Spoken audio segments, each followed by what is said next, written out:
तो कहानी की शुरुआत फर्नांडो नाम के आदमी को दिखाने से होती है, जो अपनी लाइफ से थोड़ा परेशान था क्योंकि उसका किसी भी काम में मन नहीं लग रहा होता, इसलिए वो पेंटिंग्स वगैरह बना लेता है। लेकिन इसमें उसे वो पैशन नजर नहीं आ रहा था जिसकी तलाश में वो था। तब वो परेशान होकर अपनी प्रॉब्लम्स के सोल्यूशन के लिए साइकियाट्रिस्ट के पास जाता है, जो उसकी प्रॉब्लम्स को सुनकर सुझाव देता है कि अगर तुम कोई फिजिकल एक्टिविटी करो तो शायद तुम्हारा मन लगने लगे। इस बात को सुनकर वो मार्शल आर्ट सीखने लगता है, लेकिन वहाँ भी उसे सेटिस्फेक्शन नहीं मिल पाती। इसलिए जब वो शाम होने पर घर की तरफ जा रहा होता है कि तभी अचानक से बारिश होने के कारण उसकी सिगरेट बुझ जाती है, जिस वजह से वो उसे बहते हुए पानी में फेंक देता है, जो कि उस सिगरेट को बहाकर सामने के एक बैंक के सीवेज में ले जा रहा था, जिसे देखकर फर्नांडो खुश हो जाता है क्योंकि यहाँ उसे अपना मकसद मिल चुका था। उसे अब समझ आ चुका था कि किस काम को करने से उसे खुशी मिलेगी। दरअसल वो इस सीवेज के रास्ते बैंक में रॉबरी करके आसानी से निकल सकता था, जिसके लिए अब उसे जरूरत थी तो एक अच्छी टीम की। इसलिए वो अपने दोस्त सेबेस्टियन के पास जाता है, जिससे वो अपने रॉबरी करने के प्लान के बारे में सब कुछ बता देता है। जिस बात पर सेबेस्टियन उसे राय देता है कि वो सबसे पहले इसके लिए एक इन्वेस्टर को ढूंढे, ताकि वो इस काम में लगने वाली चीजों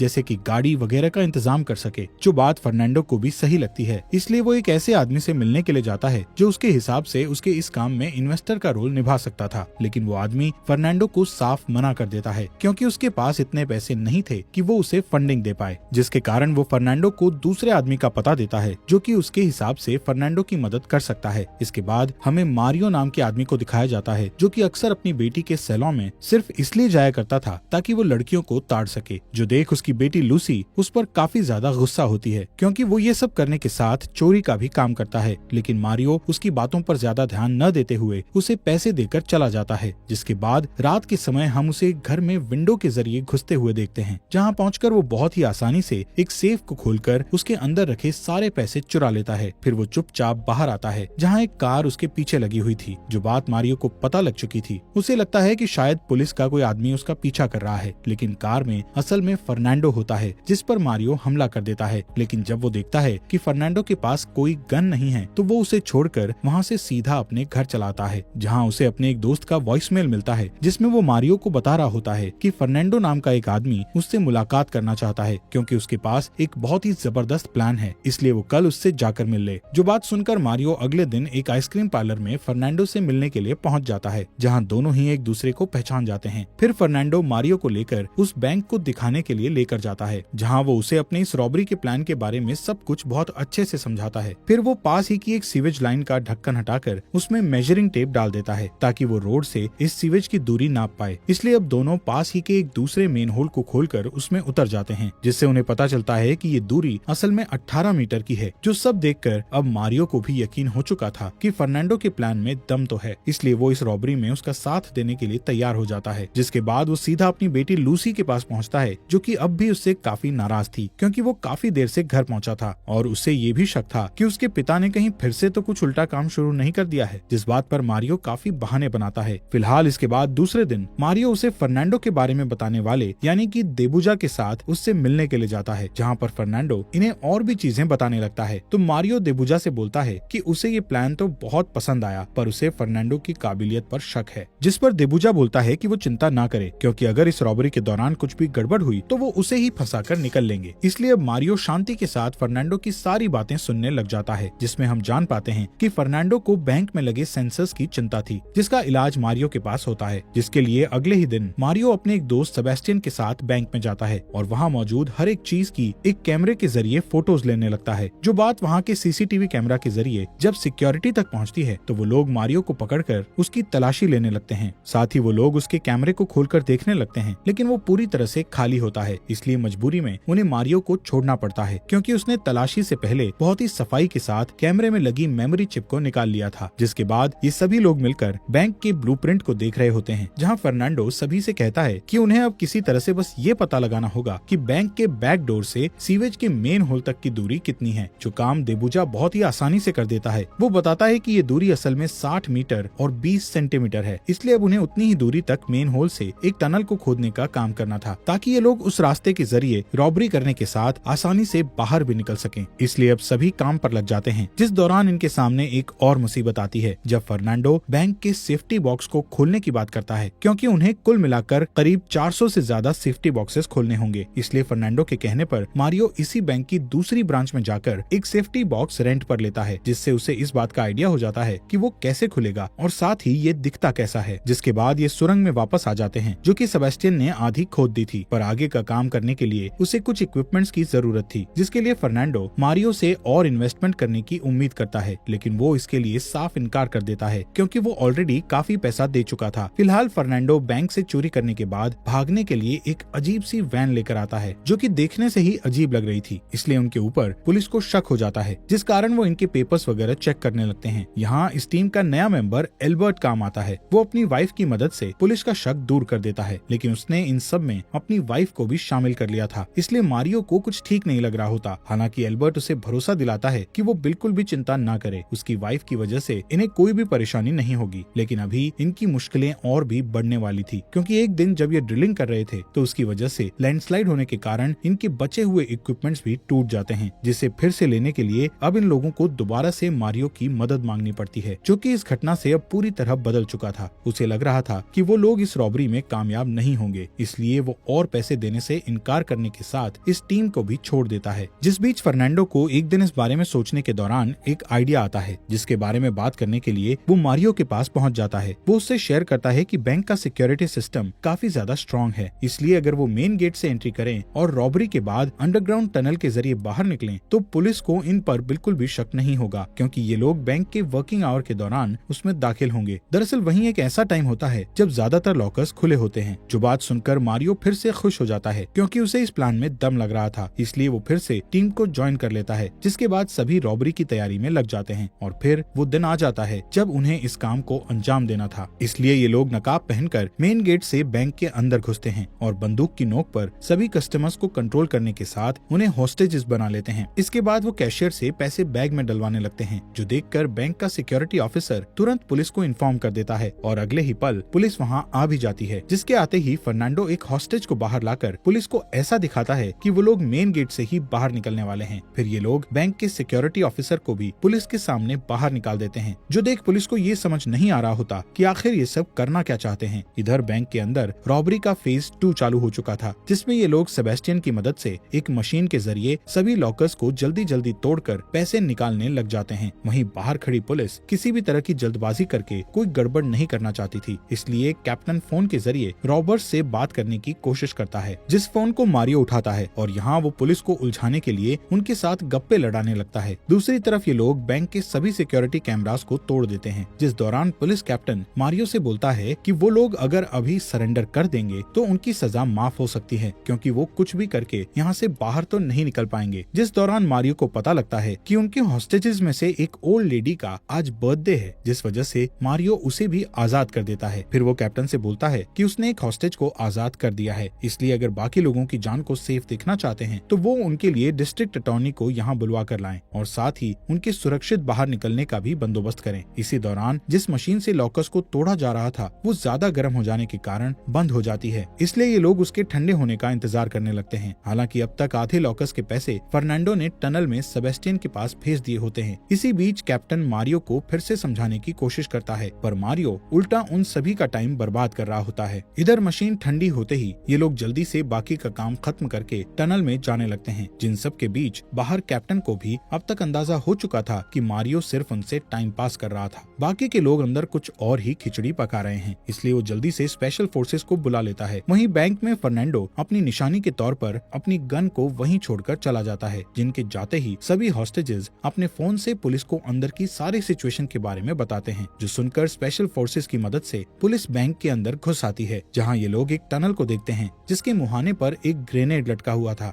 इसलिए कैप्टन और बाकी पुलिस वाले उससे दूर ही रहते हैं, लेकिन तभी कैप्टन को उसकी जूनियर ऑफिसर का कॉल आता है, जो कि उसको बताता है कि असल में उन्हें जो गन मिली है वो सब नकली है, जिसका मतलब ये था कि ये ग्रेनेड भी नकली ही होगा। इसलिए कैप्टन तुरंत उसे हटाता है और सभी उसके अंदर जाते हैं, लेकिन अब तक सभी रॉबर्स बोट के जरिए मेन होल की सीढ़ी तक पहुंच चुके थे, जिसके ऊपर एक वैन और उसका ड्राइवर उनका इंतजार कर रहा होता है, जिस तक जल्दी से ये सभी लोग पैसों समेत पहुंच जाते हैं और उसमें सवार होकर वहां से निकल जाते हैं। जिसके बाद पुलिस को टनल में चारों के नामो निशान भी नहीं मिलते, मतलब कि फेक गन्स और ग्रेनेड्स की मदद से बिना किसी को नुकसान पहुंचाए इन्होंने इतनी बड़ी रॉबरी को अंजाम दे दिया था। फिलहाल सभी इतना सारा पैसा पाकर काफी खुश थे और पुलिस को कुछ भी पता न लगे, इसलिए ये वैन को भी जला देते हैं ताकि कोई भी सबूत पीछे न रह जाए। फिर ये लोग अपनी जिंदगी मजे से काटने लगते हैं, पर पर इनसे सिर्फ एक जगह गलती हो गई थी, जो एल्बर्ट ने इस प्लान के बारे में अपनी वाइफ से भी बता दिया था, क्योंकि वो जब एल्बर्ट को एक दूसरी लड़की के साथ देखती है तो वो गुस्से में जाकर पुलिस को बता देती है कि जो बैंक रॉबरी हुई थी उसमें उसका पति भी शामिल था, जिसकी मदद से पुलिस एल्बर्ट समेत सारे पैसों को भी रिकवर कर लेती है। लेकिन जब इस बारे में फर्नांडो को पता लगता है तो वो शहर से दूर भाग जाता है, पर बाकी सभी लोग पकड़े जाते हैं, जिनमें मारियो भी होता है, जिस कारण उसकी बेटी लूसी उससे जेल में मिलने के लिए आती है। वो अपने फादर से कहती है कि वो एक अच्छा वकील करके उसे छुड़वा लेगी, लेकिन मारियो उसको ऐसा करने से मना करता है और कहता है कि वो बस अपने फ्यूचर पर फोकस करे। जिसके काफी दिनों बाद स्पेशल फोर्सेस आखिरकार फर्नांडो को भी पकड़ लेती है। फिर हम उसे सजा काटकर बाहर आते हुए देखते हैं, क्योंकि इन लोगों ने असली नहीं नकली हथियारों का इस्तेमाल किया था और साथ ही किसी को चोट भी नहीं पहुंचाई थी, इसलिए इन्हें कम सजा होती है। हालांकि फर्नांडो से पहले मारियो आजाद हो चुका था, जो कि जेल से बाहर आने पर उसका वेट कर रहा था। और इसी के साथ इस मूवी के एंड में हमें बताया जाता है कि ये रॉबरी की कहानी असल में सच्ची घटना पर आधारित है। दोस्तों, आपके अपने फॉक्स एक्सप्लेनर हिंदी चैनल को सब्सक्राइब करने के लिए दिल से शुक्रिया।